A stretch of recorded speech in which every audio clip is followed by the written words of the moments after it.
ગુરુજી આવો આવો રે કુવેર સ્વામી, ગુરુજી આવો આવો રે કુવેર સ્વામી, ગુરુજી આવો આવો રે કુવેર સ્વામી, ગુરુજી આવો આવો રે કુવેર સ્વામી, જય રઘુરામ જય રઘુરામ।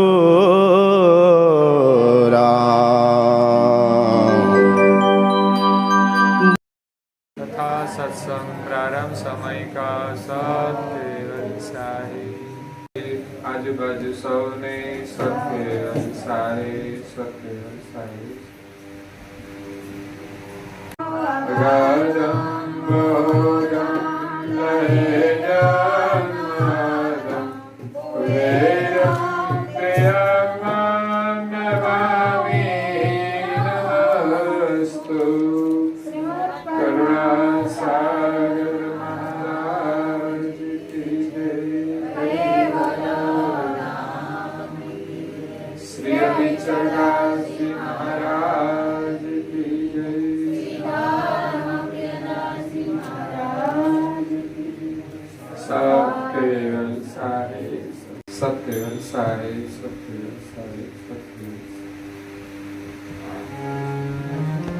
तब के कहतयो पासन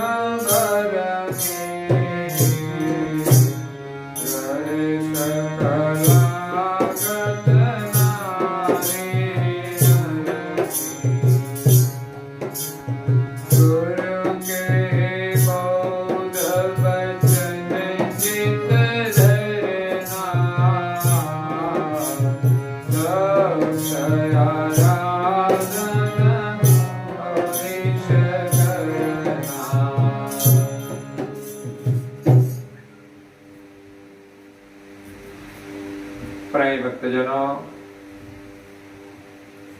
જ્ઞાન સંપ્રદાયના અધ્યય સ્થાપક, અનંત બ્રહ્માંડાધીશ વિશ્વ નિયંતા, સકર્તા સર્જનહારના પરમ વિશેષ અંશ, અનંત અંશોના તારણહાર, પરમ મોક્ષના દાતા, કૈવલ ધર્મ ધુરંધર, महान समर्थ परम श्रेष्ठ परम विभूतिवान परम दयालु परम कृपा निधि सर्वज्ञ दिव्य परम गुरु श्रीमद करुणा सागर महाराज जगतना जीवोનું પરમ કલ્યાણ કરવા માટે આ વિશ્વની અંદર પધાર્યા છે। જે કોઈ જીવ એમના શરણમાં જશે તેમનો નિશ્ચિત ઉદ્ધાર થશે। દિવ્ય પરમ ગુરુ સ્વરચિત અગાધબોધ ગ્રંથની અંદર અગાધ જ્ઞાનનું ઉચ્ચારણ કરતા કહે છે કે અબ કે કહત ઉપાસના બરની રહેશ કલાગત નારી નરની। જીવ માત્રને ભજન કરવા માટેની જે ઉપાસના છે એ વિધિનું વર્ણન કરે છે। પરમ ગુરુના શરણમાં તો આપણે જઈએ, પણ ગયા પછી એમની જે આજ્ઞાઓ છે એમાં આપણો વિશ્વાસ હોવો જોઈએ। માનીએ તો ખરા, ખરેખર આપણે માનતા નથી પણ જાણીએ છીએ।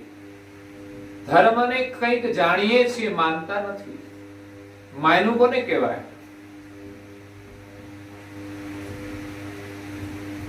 એમના વચનોમાં આપણને પૂર્ણ વિશ્વાસ થઈ જાય એને માન્યું કહેવાય। ઘણી માનતાઓ કરીએ છીએ, આપણે માનીએ છીએ, કેટલી માનતાઓ કરીએ છીએ। એટલે પરમ ગુરુની જે આજ્ઞાઓ છે એમાં આપણને વિશ્વાસ આવે તો એમના શરણમાં આવ્યા છીએ એમ કહેવાય। મા બાપના સંતાન તો છીએ જ આપણે, પણ એમની આજ્ઞા પાડીએ તો જ આપણે સાચા સંતાન કહેવાય. નહીં તો પછી કેવા ના હોય બધા. એમ આપણે પરમ ગુરુના અનુયાયી છીએ, પણ રણછોડદાસજીએ જેમ ભજન ગાયું છે એવા નહીં બનવાનું કે તમે ભાલ તિલક પણ કરતા નથી અને કોટમાં કંઠીનો તાર નથી, તમે મહીબીજ વ્રત ઉજવતા નથી. તો અમે તો ઉજવીએ છીએ, જે કરીએ છીએ તો સારું છે, પણ નથી કરતા એમના માટે સંદેશ આપે છે. અહીંયા દિવ્ય પરમ ગુરુએ આપણને ઉપાસના બતાવી છે રહેશ કલાગત નારી નરની, સ્ત્રી અને પુરુષ બંનેની રહેશ વિધિ બતાવી છે. બંનેના માટે આમ તો સરખી જ વિધિ છે. ઘરમાં જે ભોજન બનાવે બેયના માટે એક જ સરખું હોય છે ને, એમ ભજનમાં કોઈ ભેદ નથી, સ્ત્રી હોય કે પુરુષ હોય. બંને સરખી જ સાધના કરવાની છે. ભાઈઓને કામે જવું હોય તોય ભલે, બહેનોને ઘરનું કામ હોય તોય ભલે, પણ ગુરુ મહારાજની આજ્ઞા અવશ્ય આપણે પાળવી જોઈએ. ગુરુ કે બોધ વચન ચિત્ત ધરના, ગુરુના વચનો માત્ર કાનથી સાંભળવાના નથી, પણ આપણા ચિત્તમાં ધારણ કરવાના છે. અને ચિત્તમાં ધારણ કરીએ એટલે નિરંતર એમનું ચિંતવન થાય, એમના વચનોનું ચિંતવન થાય, એમની આજ્ઞાઓનું ચિંતવન થાય. તો વચનોને ધ્યાનથી સાંભળવાના છે. લક્ષ્ય આરાધન અહો નિષ્કરના, પરમ ગુરુનો આપેલો જે લક્ષ્ય છે, પરમ ગુરુએ આપેલો જે મંત્ર છે, એનો જે આશય છે, એનું અહર્નિશ સ્મરણ કરવાનું છે. આપણે એમના લક્ષ્યને ભૂલીને માયાનું સ્મરણ કરીએ છીએ, પ્રકૃતિનું સ્મરણ કરીએ છીએ, વિષય સુખનું સ્મરણ કરીએ છીએ. અભ્યાસ કરજો, લક્ષ્યનું વિસર્જન થાય છે. લક્ષ્યનું વિસર્જન ન થાય તો આપણા મનની અંદર પ્રકૃતિની ચાહના નથી રહેતી. હા, કામ જરૂર કરીએ છીએ, પણ સહજ ભાવે કરીએ છીએ. અને ખોટું તો કંઈ થાય જ નહીં. કંઈ પણ ખોટું થઈ જાય તો સમજવાનું કે આપણે લક્ષ્ય ભૂલ્યા છીએ. ખોટો વિચાર આવે તો પણ લક્ષ્યને ભૂલી ગયા છીએ. વાણી પણ જો આપણી અનુચિત હોય, પછી મારી તારી કરીએ તો પણ એ ઉચિત નથી. અભદ્ર વાણી હોય તો ઉચિત નથી. સમજવાનું આપણે લક્ષ્ય ભૂલ્યા છીએ. અને આપણા વ્યવહારમાં કઈ ભૂલ થાય, મોટા મોટા ઋષિ મુનિઓ પણ ભૂલો કરતા હતા, તો આપણાથી શું ના થાય? આપણે આપણી જાતને પૂર્ણ માનીએ એ પણ એક પ્રકારનો અહમ છે. આપણે આપણી ખોજ કરવાની છે. નથી જાણતા ત્યાં સુધી આપણે અજ્ઞાની છીએ. આપણે કંઈ જ નથી જાણતા. આપણે આપણી જાતને જાણવાની છે. જો આ શરીરમાં જ છે અને એને જ ન જાણી શકતા હોઈએ તો દુનિયાની દૂરની વસ્તુ તો શું જાણવાના આપણે? અને જાણવાનો મતલબ પણ શું? તો અહીંયા દિવ્ય પરમ ગુરુ આપણને બહુ સુંદર ઉપાસના વિધિ બતાવે છે. આજે મેં આ વિષય જુદો લીધો છે. છેક હું નીકળ્યો છું 82મા અંગ ઉપર. આપણે આવ્યા છીએ બીજું અંગ. એનું કારણ કે આજે મહાન તપસ્વી રઘુરામ મહારાજ શ્રીની જન્મ જયંતિ છે. પરમ ગુરુના એક તપસ્વી ઉપાસક, જેમને પરમ ગુરુના મળતા પહેલા જ યોગનો માર્ગ પ્રશસ્ત કર્યો છે. અને એમની જન્મભૂમિ આપણાથી બહુ નજીક છે. તમે જાણતા પણ હશો, ગામનું નામ છે ખડગોદરા. ક્ષત્રિય કુળની અંદર, રાજપૂત પરિવારની અંદર એમનો જન્મ થયો હતો. પરિવારની સ્થિતિ બહુ જ ગરીબ હતી. સંવત 1825 માં ફાગણ સુદ 11 ના દિવસે જન્મ થયો.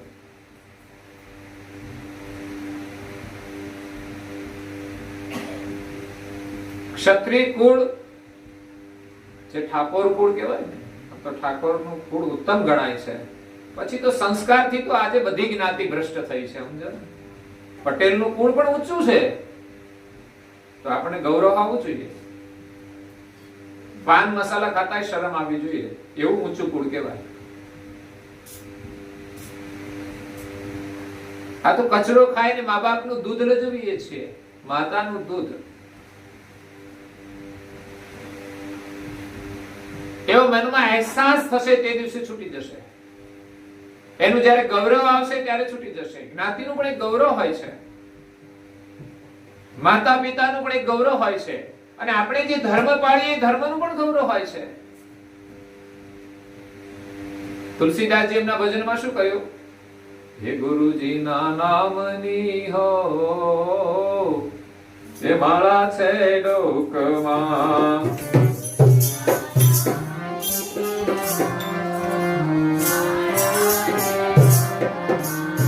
કૈવલ ધરમની હો કંઠી છે કોટમાં,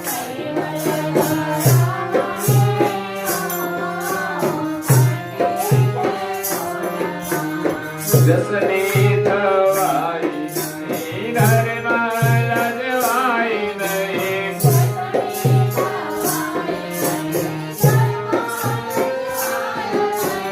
રણ છોડે ભૂલાઈ નહીં હો કંઠી છે કોટમાં.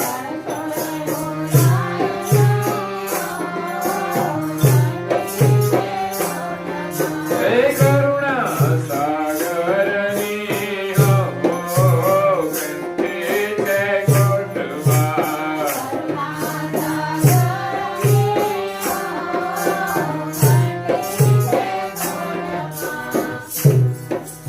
કરુણા સાગરની કંઠી આપણા ગળામાં હોય એટલે આપણે શું શું ન કરવું જોઈએ એની ચેતવણી આપી છે. શું શું ન કરવું જોઈએ?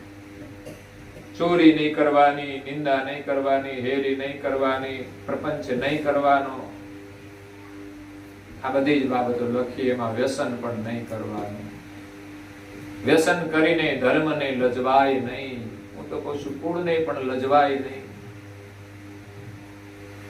ભગવાનને એના માટે જઈને પ્રાર્થના કરો, ભગવાન અમને આમાંથી છોડાવો. બીજું કઈ માંગવાનું નહીં. જેમાં ખોટી રીતે બંધાયા છીએ એમાંથી છુટકારો મળે એ જ માગણી કરો.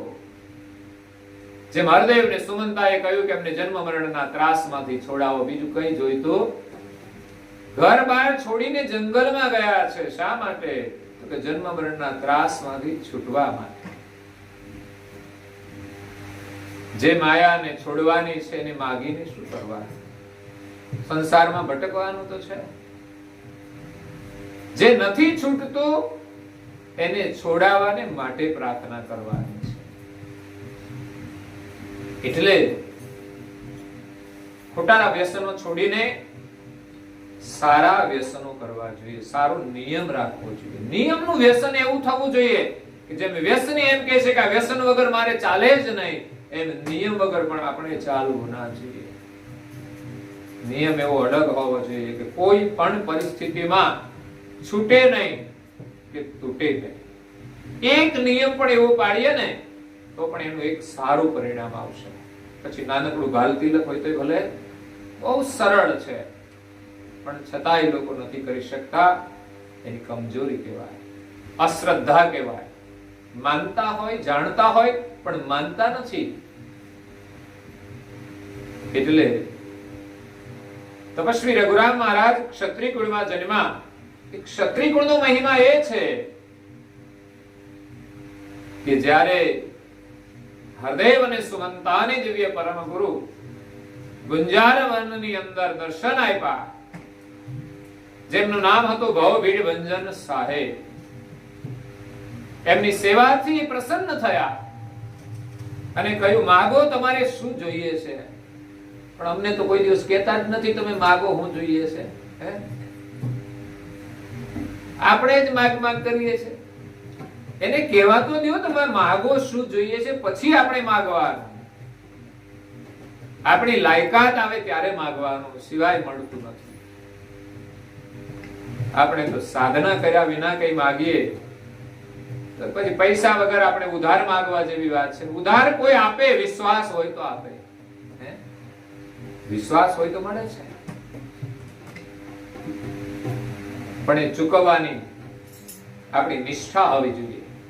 ઘણા લોકો વ્રત લે કે હું મારું કામ થઈ જશે તો આટલું કરીશ, ભગવાનને વિશ્વાસ આવી જાય તો તરત કરી આપે, અને પછી નિયમ પૂરો કરવો પડે. નહીં તો કામ પતી ગયું એટલે પછી બધો નિયમ પૂરો થઈ ગયો. એના નિયમથી જો કામ થતું હોય તો એવા નિયમ કાયમને માટે આપણે અપનાવવા જોઈએ. એવા જ નિયમ લેવાના કે જીવનમાં કાયમ આપણે પાડીએ. તમે નિયમ લ્યો, સાચું જ બોલીશ, જો કામ ના થાય કેજો મને. અને કા એટલો નિયમ લ્યો, ખોટું નહીં બોલું કોઈ દિવસ, જો કામ થાય છે કે નહીં. પણ એવા તો નિયમ કોઈ લેતું જ નથી. બોલો, લીધો હોય તો કયો, આ તો આટલા દિવસ આ કરી 5 નાળિયેરનું હું તમને હાર ચડાવી, તોરણ ચડાવી, બસ આમાં કામ પતી જવું જોઈએ અમારે. 5 નાળિયેરથી જેટલું થાય એટલું થાય, પણ પછી મોટું કામ માંગીએ તો કેવી રીતે થાય?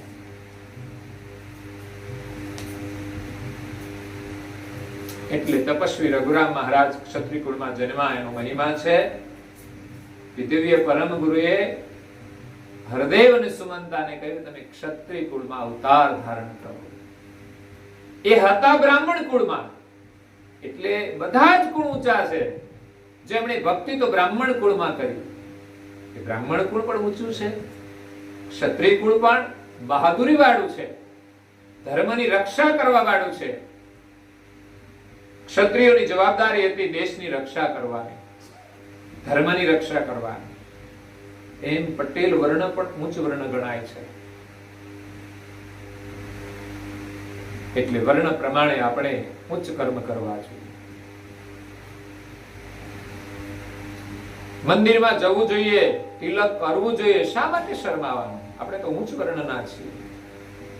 બ્રાહ્મણો ઉચ્ચ વર્ણ તો એ બધા તિલક બધું જ કરે, સેવા પૂજા પણ કરે. એમ આપણા ઉચ્ચ વર્ણની ઓળખાણ કે પટેલ વર્ગ એટલે બુદ્ધિજીવી વર્ગ. એટલે માત્ર કમાવાનું છે એવું જ નહીં, ધર્મ ક્ષેત્રમાં પણ આપણે આગળ ચાલવું જોઈએ.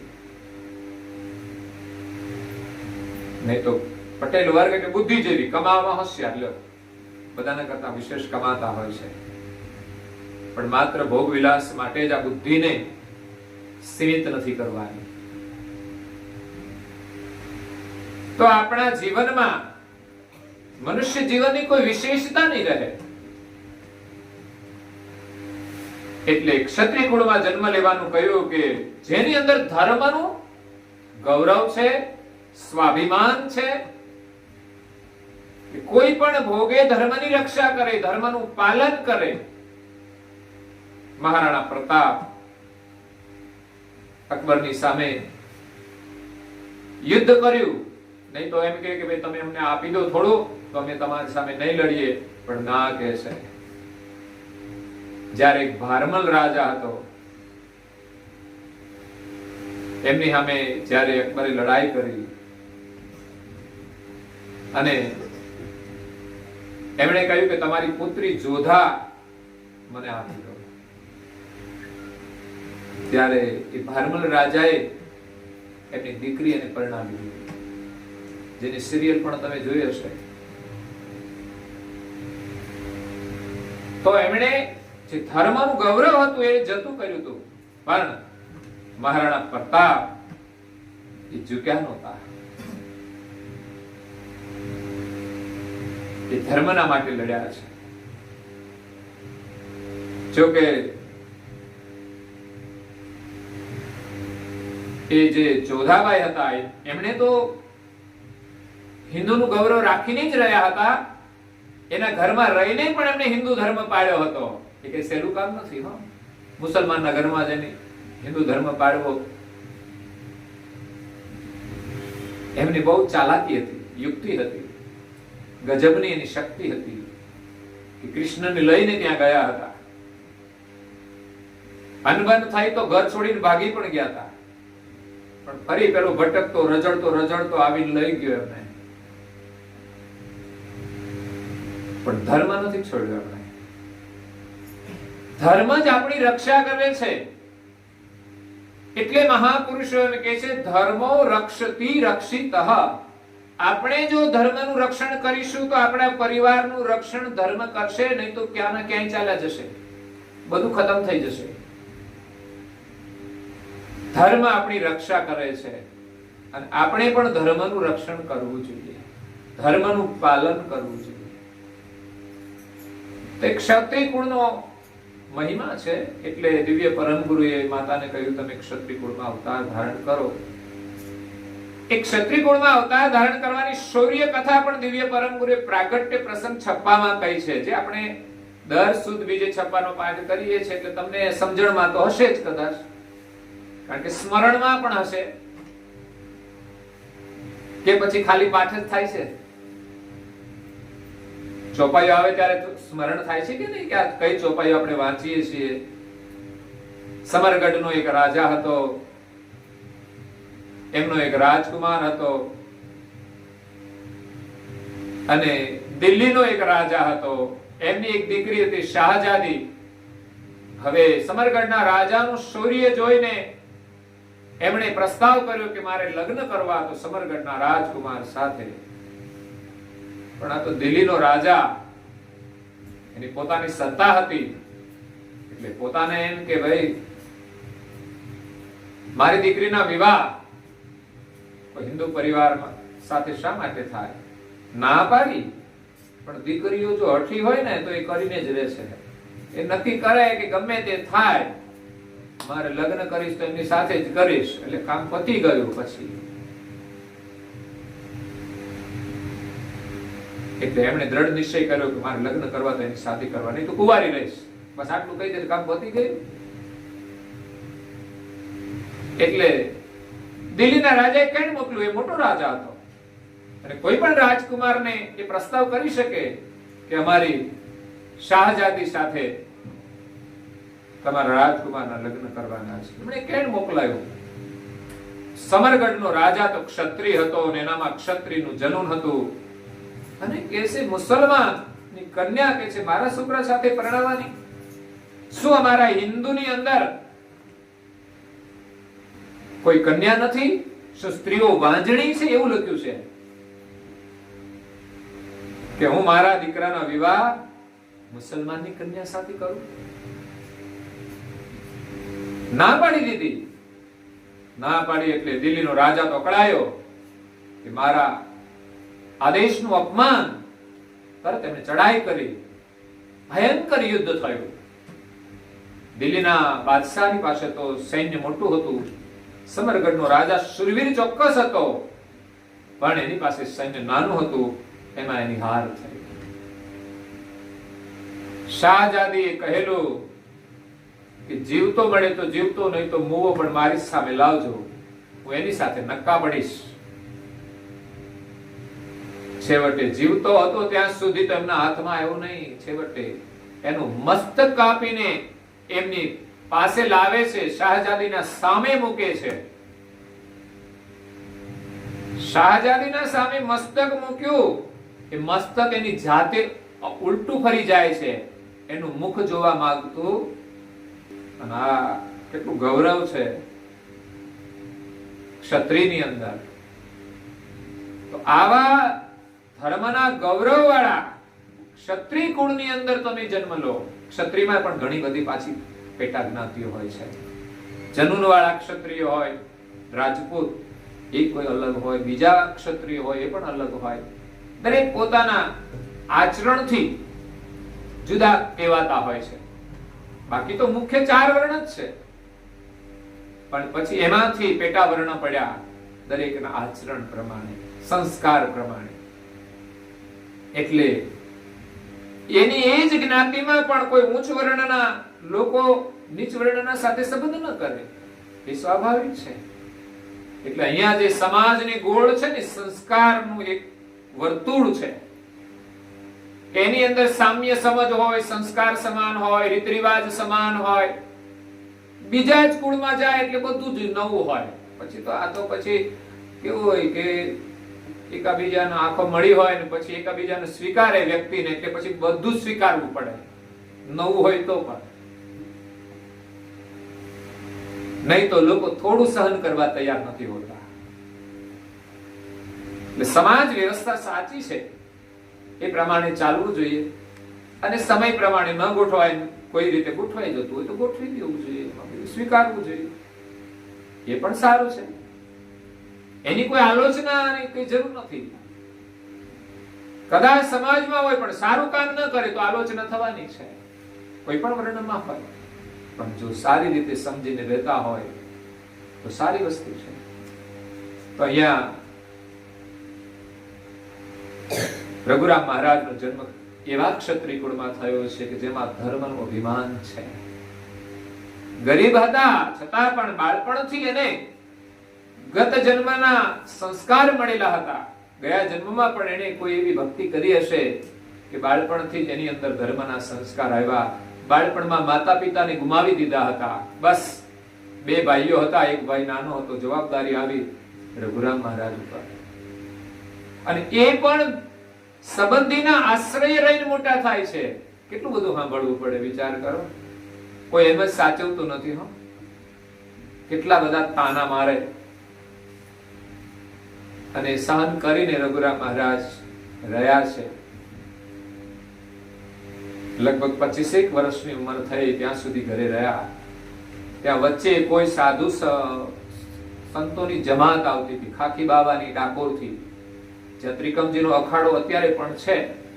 ગયો નથી કોઈ દિવસ, પણ જવાની ઈચ્છા છે. ફરતા ફરતા વળી કોઈ દિવસ જઈશું.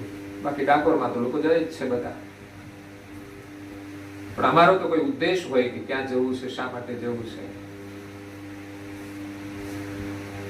તો એ સંતો ત્યાં આવતા, અને રઘુરામ મહારાજના હૃદયની અંદર સંસ્કારો તો હતા જ.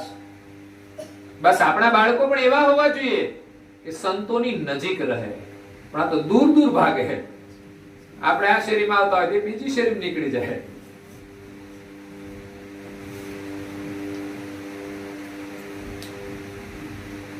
નિકટની અંદર કે વિચારો તમને સારા મળશે, સારી પ્રેરણા મળશે, સારા કાર્યમાં રુચિ થશે. તમે એમ ના માનતા કે અમારો છોકરો ભગત થઈ જશે. ભગત થાય એ તો સારું છે. બહુ પૈસા કમાય એ જ દીકરો સાચો છે, સારો છે એવું નહીં. પૈસા તો ભાગ્યમાં એટલા કમાય, પણ એની અંદર સંસ્કાર હોવા જોઈએ. એક શિક્ષિકા બેન હતા, એમને 2 દીકરા હતા. પછી કોઈ કારણસર એમના પતિનું મૃત્યુ થઈ ગયું. એ પ્રાઇવેટમાં જોબ કરતા, એટલે પછી પ્રાઇવેટમાં પગાર થોડો ઓછો હોય, અને એ પણ એક સંસ્થા હતી. એટલે એનું મરણ થયું. એટલે પછી તે સંસ્થાના જે મુખ્ય હતા લોકો, એને મેં થયું કે આ બેનને હવે કમાઈ કરનાર કોઈ રહ્યું નથી, બેનના ઉપર જવાબદારી છે. એટલે એમના ઘરે આવ્યા અને વાત કરી કે તમારી પરિસ્થિતિ ઘણી કઠિન છે. પણ પેલા બેન કે ના, મને કોઈ તકલીફ નથી, મારે ઘણું સારું છે. તો કે તમારી પાસે કોઈ મૂડી નથી? ના, મારી પાસે ઘણી બધી સંપત્તિ છે. એમને તરત એમના છોકરાને અવાજ કર્યો, બેટા અહીંયા આવો. દીકરાઓ આવ્યા એટલે પેલા પ્રાધ્યાપક હતા એને પગે લાગ્યા, પછી માતાને પ્રણામ કર્યા. પછી બેને કહ્યું કે જો આ છે ને મારી સંપત્તિ છે, જોયું, પણ કેવા સંસ્કારી બાળકો, એનામાં વિવેક છે, સંસ્કાર છે, દર્શન કરવાના, મા બાપનો પણ આદર કરે છે. એવા આજ્ઞાંકિત બાળકો એ જીવનની સાચી મૂડી છે. પછી ધાક ધમકીથી આપણી વાત માને એ કઈ મહત્વનું નથી. બહુ આપણે આદેશ કરીએ ને પરાણે કરવાનું થાય એવું નહીં, પણ પ્રેમથી એ આપણી વાતને સ્વીકારે, આપણે પૂછીને કામ કરે, એ આપણી સાચી સંપત્તિ છે. એવી આપણા જીવનમાં મૂડી હોય એ મહત્વનું છે. સાધુ સંતોના નજીકમાં જવું તો આપણે સારી પ્રવૃત્તિની પ્રેરણા મળશે. અહીંયા રઘુરામ મહારાજ સંતોના સંગમાં આવ્યા, એની સેવા કરવાનું બહુ જ ગમે. જો તમારે કાલે મંદિર તો સાફ કરવાનું છે, હું કહી દઉં. પૂનમ આવે છે નજીક, બહુ ધૂળ ચડી ગઈ છે. બહેનોય કરી શકે, ભાઈઓ પણ સેવા આપી શકે. સેવા છે ને સામેથી આપણે માંગવાની હોય છે. અને કાં તો કોઈ જાહેરાત આવે, જેમ પેપરમાં જાહેરાત આવે, લોકો નથી તો પરીક્ષા આપવા માંડતા, ચાલો ચાલો જલ્દી પરીક્ષા આપી દે, કે નંબર લાગી ગયો તો લાગી ગયો એમ. એમાં બધી જાહેરાત હોય ને, એમાં પરીક્ષા આપી દેવાની, ક્યાંક આપણો નંબર લાગી જાય નોકરીમાં. અને આ જ આશીર્વાદ છે. પછી આપણે જયારે જરૂર પડે ત્યારે આશીર્વાદ લેવા જઈએ, પણ આપણા બેંકમાં કશું હોય નહીં તો શું કરવાનું? કારણ કે આપણે વાપરી જ નાખ્યું હોય બધું. આપણે ભક્તિ તો કરીએ છીએ, એમ થાય કે આપણે ભક્તિ કરીએ તોય કામ ન થાય, પણ ખાતામાં કશું ના હોય, શું કરવાનું? કમાતો હોય લાખ રૂપિયા, 1.25 લાખ વાપરી નાખતો હોય તો કમાય છે સારું, ભક્તિ કરે છે, પણ સામે વપરાઈ જતું હોય એનું શું? કાં તો કોઈના ઉધાર લાવેલા હોય અગાઉના, તો ચૂકવવા તો પડે ને, ચૂકવાઈ જતા હોય. એટલે ભગવાન કામ નથી કરતા એવું તો ક્યારે રાખવું જ ના જોઈએ. ભગવાન ઉપર તો ભરોસો હોવો જોઈએ. વગર માગે તો પાણી આપે છે, પ્રકાશ આપે છે, જીવન આપે છે, અને આપણી બધી જ વ્યવસ્થા એમણે તો કરી છે. આપણાથી શું ઘઉં બને એમ છે? શું બાજરી બને એમ છે? આપણે તો બધું ભેગું કરીને બધું કરીએ છીએ, બાકી વસ્તુ આપણે નથી બનાવી શકતા, એ તો એને બનાવી છે. જમીનમાં કણ વાવીએ છીએ, એમાંથી છોડ બને છે, પછી કણ લાગે છે, પણ આપણે એમાં ચડાવીએ છીએ કણ. એકમાંથી અનેક બનાવવાની શક્તિ કોની છે? એમની તો છે. વિચાર તો કરો એમની કરુણાનો. એના ઉપર ભરોસો નથી તો પછી ઘરવાળા ઉપર તો શું ભરોસો થવાનો છે? થતા છે. આ તો કહેવાય ખાલી ભરોસો, બાકી હકીકતમાં ભરોસા છે નહીં એટલા. ભગવાન ઉપર ભરોસો ના આવે. ભરોસો તો કેવો હોય? અદ્ભુત હોય છે. અહીંયા રઘુરામ મહારાજ સંતોની સેવા કરે છે. અને બસ એની ધ્યાનમાં પ્રીતિ બાળપણથી હતી. સંતો પાસેથી ઘણા બધા પ્રશ્નો પૂછીને ધ્યાનની વિધિ એમણે જાણી. જેમ પરમ ગુરુ અહીંયા આપણે ધ્યાનની વિધિ બતાવી છે, અને આપણે એ કરવાનું છે. રઘુરામ મહારાજે તો 12 વર્ષની મુદ્રાઓ સિદ્ધ કરી. જો કે ડાકોરના સ્વામી પછી એક ચીડિયા વક્તાપુર કઈ ગામ છે અહીંયા લુણાવાડા પાસે, ત્યાં એક દંડી સ્વામી હતા, એની પાસેથી પણ એમણે ધ્યાનની વિધિ જાણી. અને ત્યાર પછી અહીંયા દામોદ ગામે કેદારેશ્વર મહાદેવનું જે મંદિર છે ત્યાં જઈને 12 વર્ષની એમણે તપશ્ચર્યા કરી અને પ્રથમ ભૂચરી મુદ્રા સિદ્ધ કરી. ભૂ કહેતા પૃથ્વી, ચરી એટલે વિચરણ કરવું, ચાલ પૃથ્વીની અંદર ગમન કરવાની એમણે મુદ્રા સિદ્ધ કરી. 12 વર્ષ સુધી આસન લગાવ્યું. કોઈને સંદેશ મળ્યો તો લોકો દર્શન માટે પણ જતા. રાજાશાહીથી નવાબો જતા દર્શન માટે. અને જ્યારે સમાધિ ખુલી ત્યારે અનેક ભક્તો એના સામે પ્રતીક્ષામાં બેઠા હતા. એના દર્શન કરીને ધન્ય બની ગયા હશે. એટલે તપસ્વી રઘુરામ મહારાજ શ્રી 12 વર્ષ સુધી એક આસન ઉપર બેસીને 5 મુદ્રાઓ સિદ્ધ કરી. પ્રથમ મુદ્રા પછી ફરી પાછા ડાકોરના બિહારીદાસ પાસે ગયા, ત્રિકમજી અખાડાના. તો કહ્યું કે મારે તો આ એક મુદ્રા મેં સિદ્ધ કરી. એમની પાસેથી જ્ઞાન લીધું હતું મુદ્રાઓનું. તો મુદ્રા તો સિદ્ધ કરી, પણ એનાથી તો જમીનમાં જઈ શકાય, એનાથી તો બીજો શું લાભ થાય? અને આપણે તો આનો અડધો ભાગ મળી ગયો હોય તોય આપણે તો હમાઈએ નહીં ક્યાંય. ચમત્કાર, પરચાર કઈ લોકો કરે છે. અને કોઈની પાસે તો કઈ નથી છતાં પણ અંધશ્રદ્ધામાં લોકોને જોડતા હોય છે. રઘુરામ મહારાજ ને કહ્યું કે તમારે આનાથી વિશેષ જ્ઞાન જોઈતું હોય તો સારસા નગરની અંદર કરુણાસાગર મહારાજ પ્રગટ થયા છે, એમની પાસે જશો તો તમને વિશેષ જ્ઞાનની પ્રાપ્તિ થશે. કારણ કે સંતો એના ક્ષેત્રમાં રહેતા હોય એટલે જાણતા તો હોય જ કે એમની જ્ઞાનની ધારા કેટલી ઊંચી છે. હા, એ પોતે જે ઈષ્ટને માનતા હોય એની સાધના કરે છે, જેનો જે ધંધો હોય એ કરે ને, બીજાના ધંધામાં સારી કમાણી હોય તો એનું ભાગ્ય, એ કમાતા હોય, પણ પોતાનો ધંધો છોડીને બીજે ના પણ જાય અને કોઈને સારું લાગે તો એ છોડીને ત્યાં જતા પણ રહે. રઘુરામ મહારાજને એમ લાગ્યું કે આ સીધી બીધી તો ઠીક છે, આમાં કઈ મજા નથી. કમાતા હતા પણ એમાં એને સંતોષ નહોતો, એટલે એને થયું આના તરીકે સારો ધંધો કરવો છે. એટલે આ ધર્મમાં છે ને ભિન્ન ભિન્ન ગતિ છે. બાકી તો એક મુદ્રા મળી જાય ને તો લોકો શાંતિથી બેસે નહીં. દુનિયામાં પૂજાવાની ભાવના જાગી જાય. અને દુનિયા તો છે ને ચમત્કારને પૂજે છે. હાથ ચાલાકીથી કંકુ કાઢે ને તોય લોકો પૂજે. તો પછી આ તો સિદ્ધિ હોય, જમીનની અંદર પ્રવેશ કરી જાય એટલે આપણને એમ લાગે ભગવાન સિવાય તો બીજો કોઈ પ્રવેશ ના કરે. દુનિયામાં એવા ચમત્કારો સિદ્ધ પુરુષો પણ કરી શકે છે, એનાથી માનવાની કોઈ જરૂર નથી કે ભગવાન છે. ભગવાનની ઓળખ તો કરુણાસાગર મહારાજે આ વિશ્વમાં કરાવી છે કે એક જ સર્જનહાર છે વિશ્વના, જેના સંકલ્પથી સમસ્ત સૃષ્ટિનું સર્જન થયું છે. એ સિવાય કોઈનાથી કંઈ પણ ન બની શકે. આ જગત કરતાએ વિશેષ વિભૂતિ વાળા દેવો બનાવ્યા છે, એની અંદર વિભૂતિ છે, એ મહાન કાર્યો કરે છે, પણ સર્જનહારનું છે. રઘુરામ મહારાજ શ્રીએ વિહારીદાસ પાસેથી જાણ મેળવીને એ તો સારસાના પંથે ચાલી નીકળ્યા. જીવનભર એમણે પેદલ યાત્રા કરી છે. હા, એ સંન્યાસી હતા.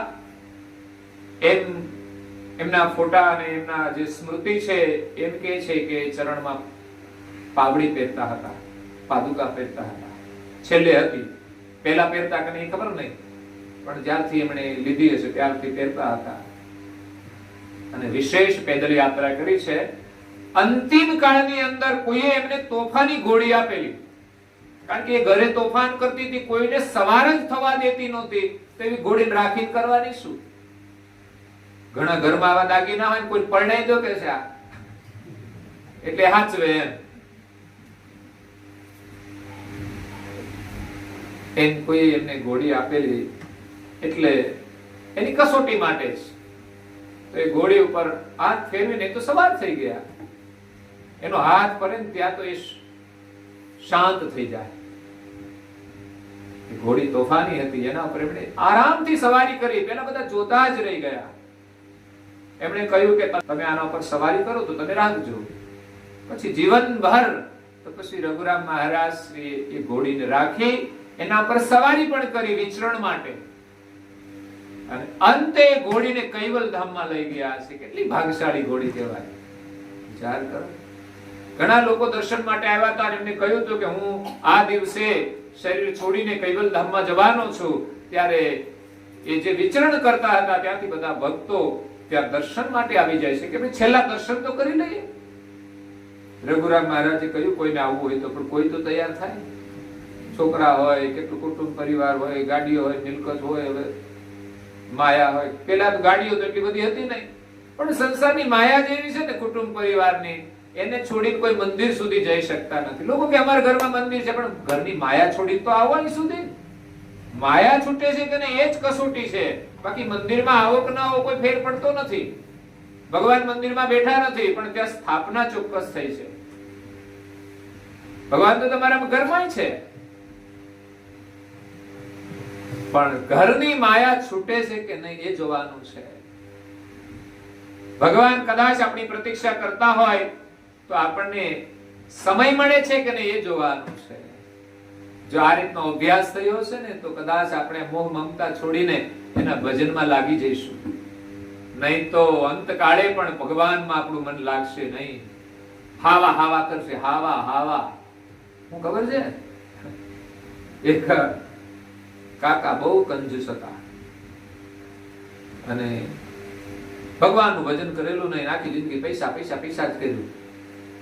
પછી જયારે મરણ પથારીએ 4 દીકરા હતા, 4 દીકરાઓ એમની સેવામાં.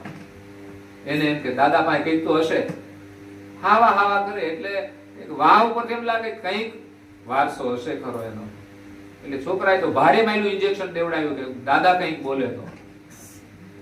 એવા ઇન્જેક્શન આવે કે થોડું કઈક થોડા માટે રેડી થઈ જાય પછી પૂરું થઈ જાય.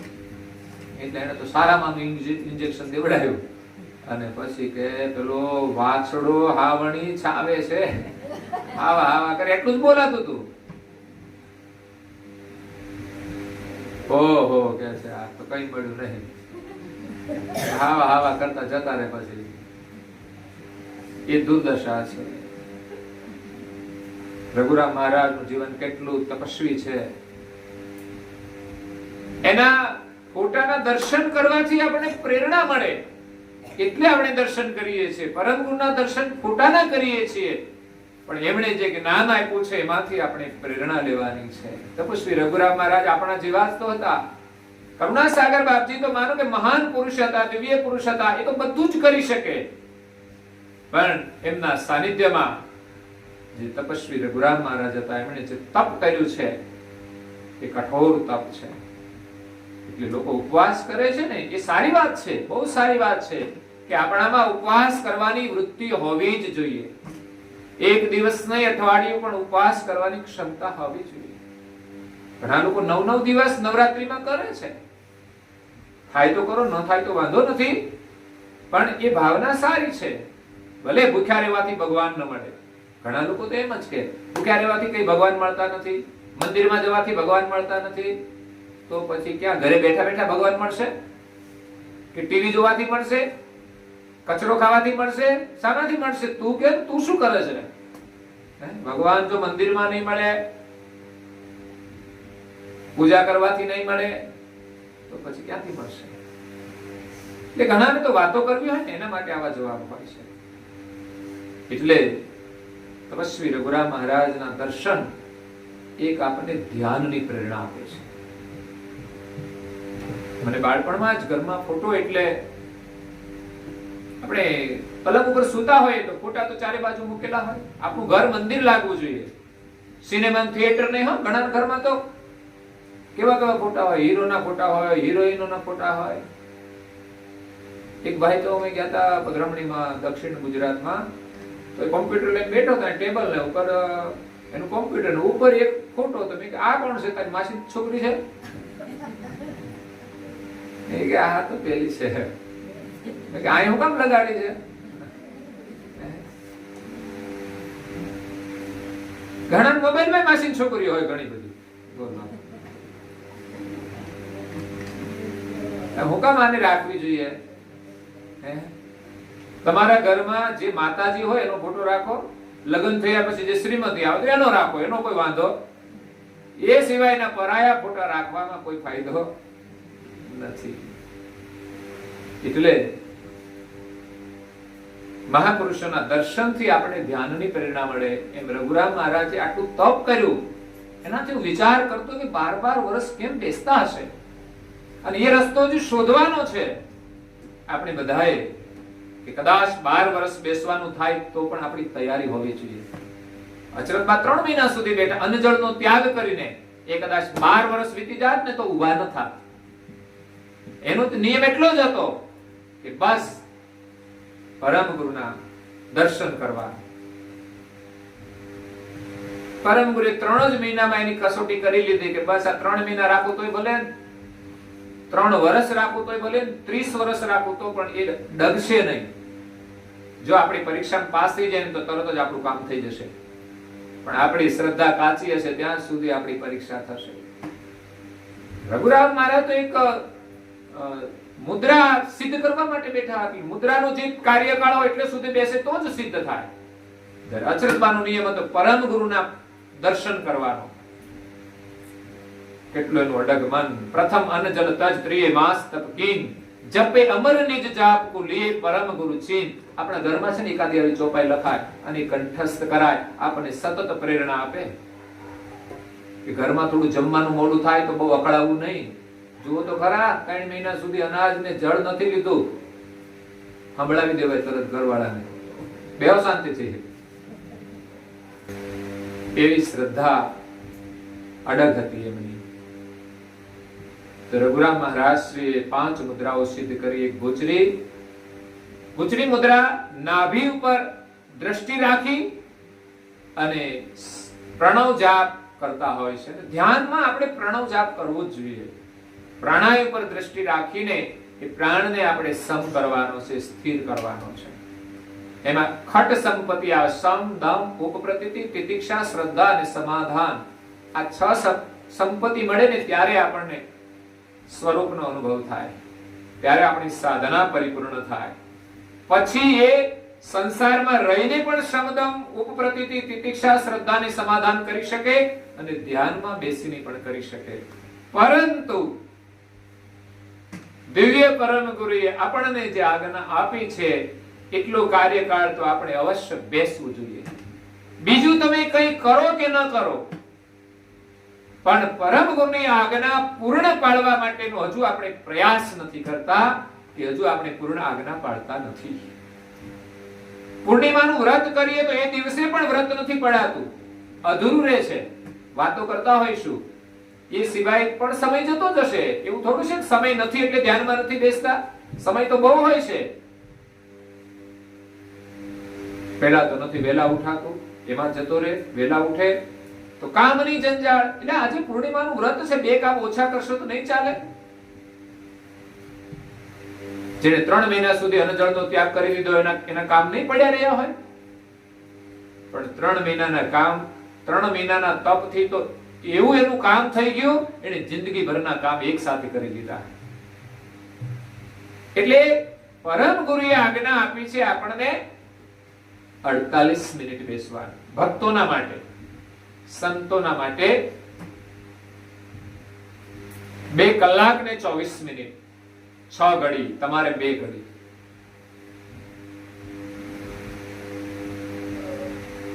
મફતનું ખાવાનું નથી હો. જો ભજન ન કરે તો પછી એ પાપ થઈ જતું હોય છે. એટલે તપસ્વી રઘુરામ મહારાજ શ્રી ગુચરી મુદ્રા નાભી દ્રષ્ટિને સ્થિર રાખી. દ્રષ્ટિ જુદી જુદી જગ્યાએ રાખી અને જુદી જુદી મુદ્રાઓ સિદ્ધ થાય છે. સન્મુખ દ્રષ્ટિ રાખીને બીજી મુદ્રા સિદ્ધ કરી. પહેલા નીચે દ્રષ્ટિ રાખી નાભી ઉપર, તો પૃથ્વીની મુદ્રા સિદ્ધ થઈ, પૃથ્વીમાં ગમન કરવાની. બીજી મુદ્રા સિદ્ધ કરી ચાચરી, બીજી ચાચરી છે જે સન્મુખ દ્રષ્ટિ રાખીને કરી, જેનાથી ચર અને અચર જાતિના જેટલા જીવ જંતુ છે બધાનું એને જ્ઞાન થઈ ગયું. આત્માનો અનુભવ એનાથી દૂર છે.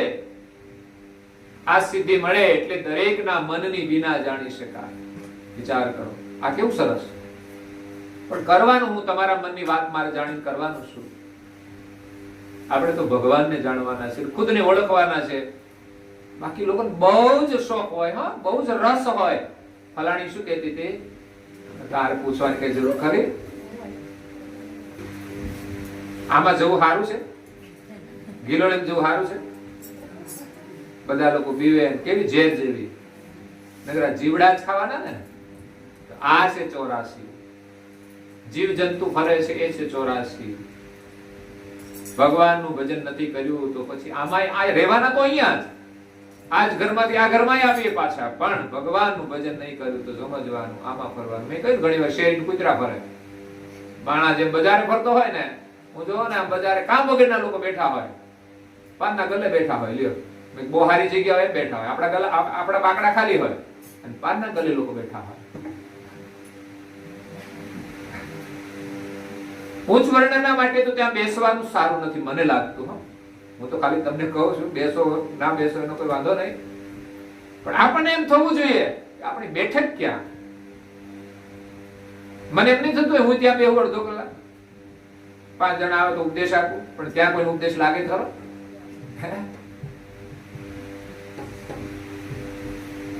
એ તો સ્કૂલમાં જાય ને એને શિક્ષણ મળે, ગમે ત્યાં રખડતા હોય ત્યાં શિક્ષણ ના મળે.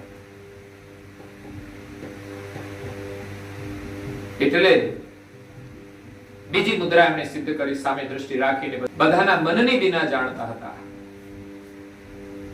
ત્રીજી મુદ્રા હતી આકાશ તરફ દ્રષ્ટિ રાખીને ખેચરી મુદ્રા સિદ્ધ કરી. ખે એટલે આકાશ, તો આકાશમાં ગમન કરવાની મુદ્રા સિદ્ધ કરી એમણે. અને એવી સિદ્ધિ મળી જાય પછી તો વિદેશના વિઝા લેવા પડે. વિદેશના જેને વિઝા જોઈતા હોય 12 મહિના બેહી જાય ને ઊંચું જોઈને તો પછી ઉપર જવા માંડે. તપસ્વીએ આ પરમ ગુરુ મળ્યા પછી એમને સિદ્ધિ કરી. પહેલા એક મુદ્રા સિદ્ધ કરી.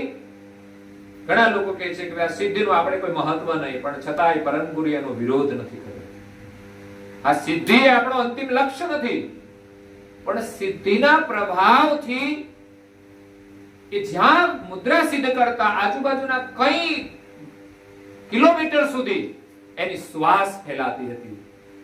અને 12 વર્ષમાં તો લોકોને ખબર પડે કે અહીં કોઈ તપસ્વી બેઠા છે, અને જાગે ને ત્યારે અનેક લોકો એના શરણમાં આવી જતા હતા અને રઘુરામ મહારાજ એને પરમ ગુરુનો લક્ષ્ય આપતા હતા.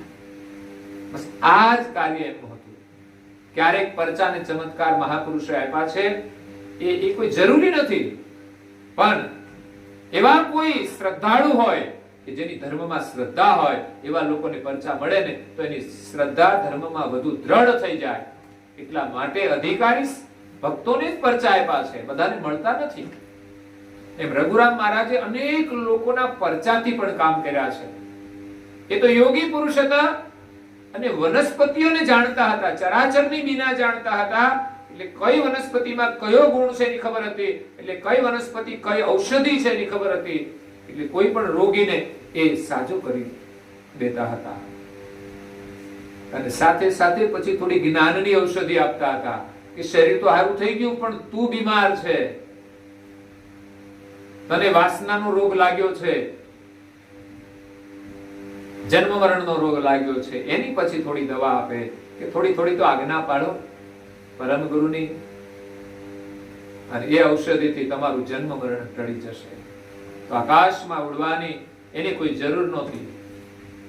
આકાશમાં તો લોકો વિમાન દ્વારા નથી ઉડતા. અહીંથી અમેરિકા જાય તો આકાશમાં ઉડીને તો જાય છે, પૈસા હોય તો જાય છે. તો પૈસા તો એમ જ મળતા નથી, એ પણ મહેનત કરવી પડે છે, એ પણ એક પ્રકારની સિદ્ધિ છે. તો પાયલોટ તો ઉડાડે જ છે ને વિમાન, આપણે તો માત્ર બેસીએ છીએ, પણ પાયલોટની અંદર તો કેટલી બધી કલા છે. તો આ ભૌતિક જગતની અંદર ઘણું બધું છે, પણ એનાથી પ્રભાવિત ન થવું કે ત્યાં રોકાઈ ન જવું. તપસ્વી રઘુરામ મહારાજ એટલા જાગૃત હતા કે એમણે સિદ્ધિઓ પ્રાપ્ત કરી પણ કે રોકાયા નથી. એ ગયા ત્યાં સુધી એની કોઈને ખબર નહોતી કે અહીંયા મહાન પુરુષ થઈ ગયા છે. પછી આ તો એનું જીવન ચરિત્ર અસ્તિત્વમાં લાવ્યા. બાકી એમણે પોતાના માટે કોઈ પ્રચાર કર્યો જ નથી. જેટલું કામ કર્યું એટલું પરમ ગુરુના જ્ઞાન પ્રચારનું જ કર્યું છે. ત્રીજી મુદ્રા, પહેલી મુદ્રા એમણે અહીંયા સિદ્ધ કરી કેદારેશ્વર, બીજી મુદ્રા એમ કે છે હઠીપુરા ગામે સિદ્ધ કરી.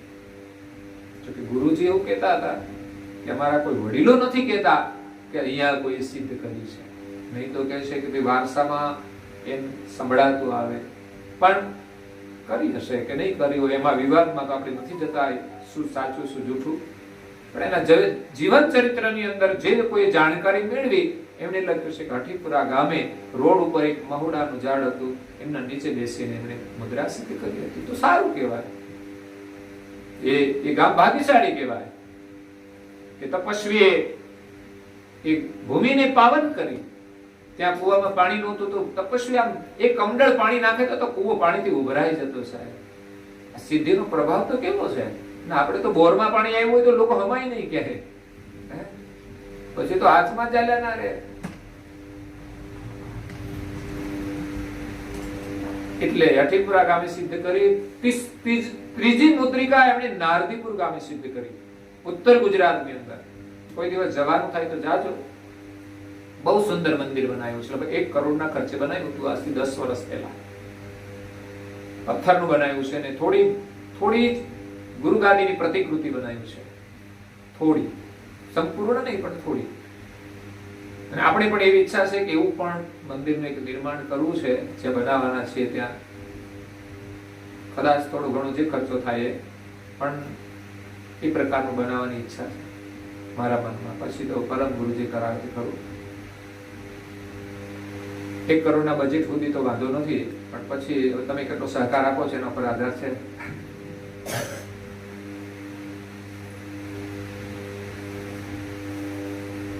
તો ત્યાં તપસ્વી રઘુરામ મહારાજે ત્રીજી મુદ્રા સિદ્ધ કરી છે, આકાશમાં ગમન કરવાની. જે બધાના દેખતા એ આકાશમાં ગમન કરતા હતા. ત્યાર પછી ચોથી મુદ્રા અને પાંચમી 2 મુદ્રા એમણે સુરત નજીક જે ઉમરા ગામ છે, આપણે બધા ગઈ સાલ ને આગલી સાલ તપસ્વી રઘુરામ મહારાજના 250માં પ્રાગટ્ય મહોત્સવની અંદર જે લોકો આવ્યા હતા એમણે ત્યાં દર્શન કર્યા છે સ્થળના. ત્યાં પણ પહેલા તો જૂનું મંદિર હતું ને હવે તો સુંદર શિખરબંધ નવનિર્માણ કર્યું છે અને સુંદર જગ્યા છે. નદીના કાંઠાની જગ્યા એટલે સુંદર ગણાય, તીર્થ સ્થાન. તો ત્યાં એમણે ભૂચરી, ચાચરી, ખેચરી, અગોચરી મુદ્રા છે. અગોચર, ગોચર એટલે દ્રષ્ટિગોચર થવું, અને અગોચર જે દેખાય નહીં એની અગોચર કહેવાય. આરતી કરત નિગમ હરિદાસા, હરિહરિ અગમ અગોચર અવિગતવા છે.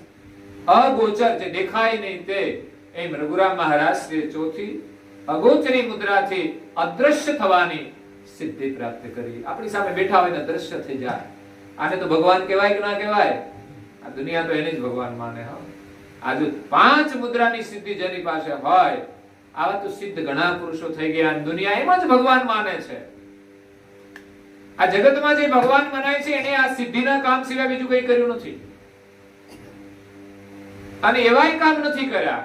છતાં પણ આંધળી દુનિયા છે કે મનુષ્યને પણ ભગવાન માને છે, સંતોને પણ ભગવાન માને છે. આ ભગવાન રૂપ માનીએ છીએ કે આપણને ભગવાનને ઓળખાવે છે, પણ ભગવાન એક જ છે. એ કોઈ બની શકે જ નહીં. જેમ સમુદ્રનું પાણી કોઈ ખાબોચિયાની અંદર સમાઈ શકે નહીં, એની કોઈ ક્ષમતા જ નથી. વિચાર કરો, આપણા ઘરમાં કોઈ નાનું વાસણ હોય ને એમાં ટાંકીનું પાણી ભરવું હોય તો કેમ ભરાય? ના ભરાય. એટલે અગોચરી મુદ્રા, પછી 5મી ઉન્મુની મુદ્રા, જેનાથી આત્મદર્શન. જો કે ભૌતિક જગતની અંદર આત્મદર્શન એ પ્રાણનો જે અનુભવ થાય છે એને માને છે, કે પ્રાણને આત્મા માને છે, એ પ્રાણનો અનુભવ થાય છે. તો એને 5મી મુદ્રા ની સિદ્ધિ કહે છે આત્મદર્શનની. જે ચોથી મુદ્રા છે એ આંખો બંધ કરીને કરે છે તો અદ્રશ્ય થવાની શક્તિ મળે છે. ચોથી અને 5મી મુદ્રા છે એ નાસિકાના અગ્રભાગે દ્રષ્ટિ રાખી અને જે મુદ્રિકા સિદ્ધ કરે છે એ ઉન્મુની મુદ્રા છે, આત્મદર્શન થાય છે. તો પરમ ગુરુ કરુણાસાગર મહારાજ શ્રી આપણને ધ્યાન ભજન કરવાનું કહ્યું છે એ નાસિકાના અગ્રભાગે દ્રષ્ટિ રાખીને કરવાનું કહ્યું છે. કરીએ છીએ આપણે? નહીં કરતા. આંખો બંધ કરીને બેસી રહીએ, ઘડીક વિચાર આવે, સ્વપ્ન આવે, ઊંઘ આવે, કામ પતી જાય આપણું.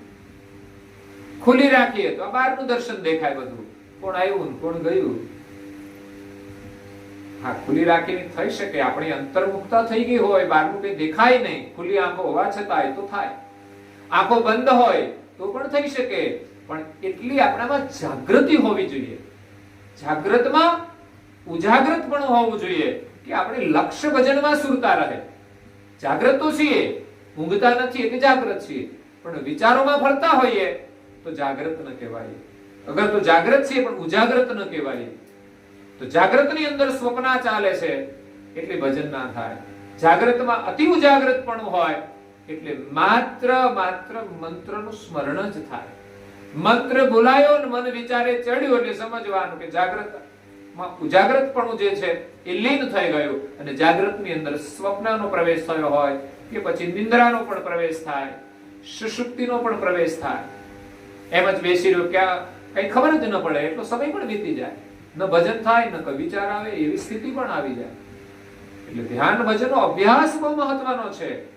કરુણાસાગર બાપજી આપણને 2 ઘડી બેસવાનું કહે છે. ઘડી 2 ઘડી. આપણે નથી કહેતા ઘણીવાર ઘડી બેસને, 2 ઘડી બેસવાનું છે. આપણે કઈ વધારે બેસવાનું નથી. કોઈની જોડે વાતો કરવા બેસી જઈએ તો 3 ઘડી નીકળી જાય છે, બોલો 3 ઘડી જાય તો ખબર પડે? તો ધ્યાન ભજનમાં 2 ઘડી બેસવાનો અભ્યાસ તપસ્વી રઘુરામ મહારાજના જીવનમાંથી આપણને પ્રેરણા મળે છે. આજે એમનો 253મો જન્મ જયંતિ મહોત્સવ છે. આપણે એને કઈ શુભેચ્છા તો ના આપી શકીએ, પણ આપણે શુભેચ્છા માંગીએ, એમના આશીર્વાદ માંગીએ કે અમને ધ્યાન કરવાની પ્રેરણા આપજો. અમે આપના નિત્ય દર્શન કરીશું અને ધ્યાન કરવાની પ્રેરણા આપો. પરમ ગુરુ તો આપે છે. પૂજ્ય શ્રી નારાયણદાસજી મહારાજ શ્રી પણ જ્ઞાની અને ધ્યાની હતા. એ બધા જ આપણા સન્મુખ હોય છે દર્શન માટે. અને રઘુરામ મહારાજ પણ બાજુના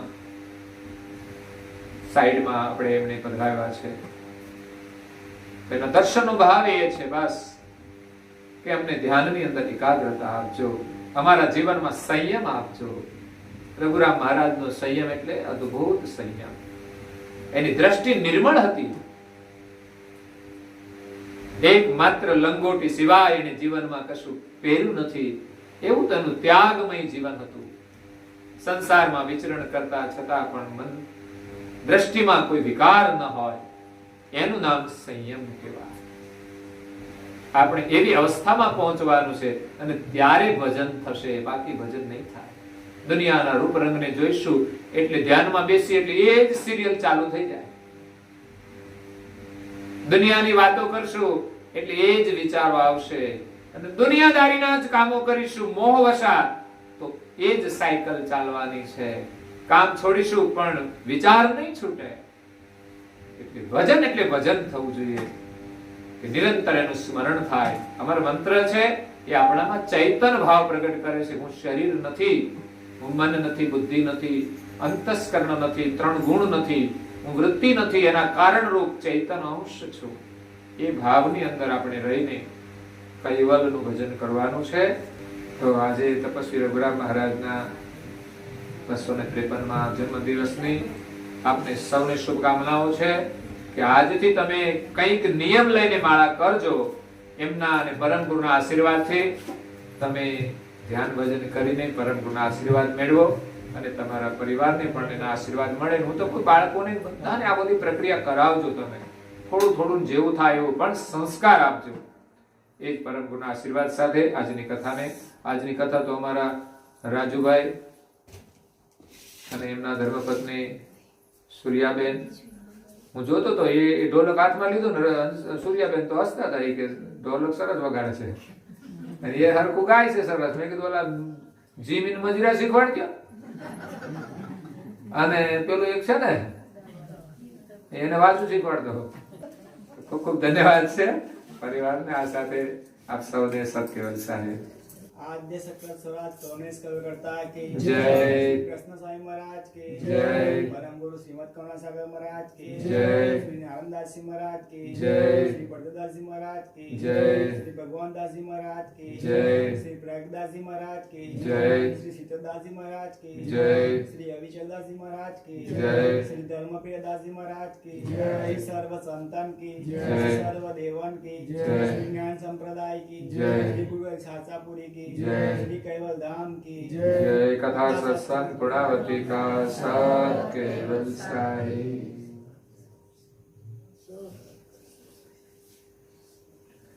कैवल हंसो सत केवल साई, सत केवल साई, सत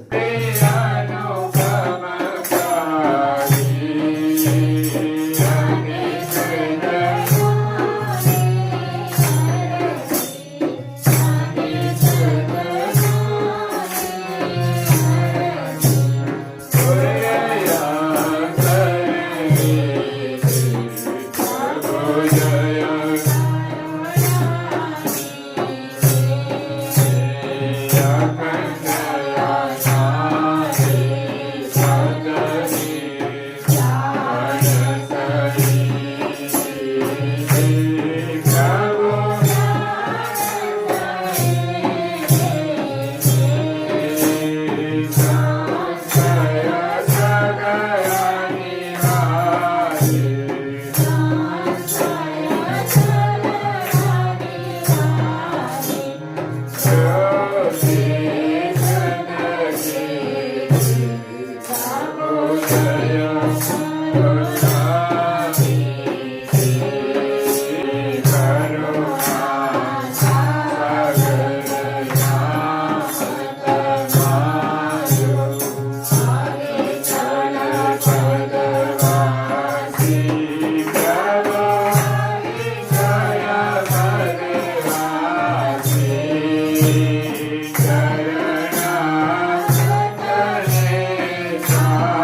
મા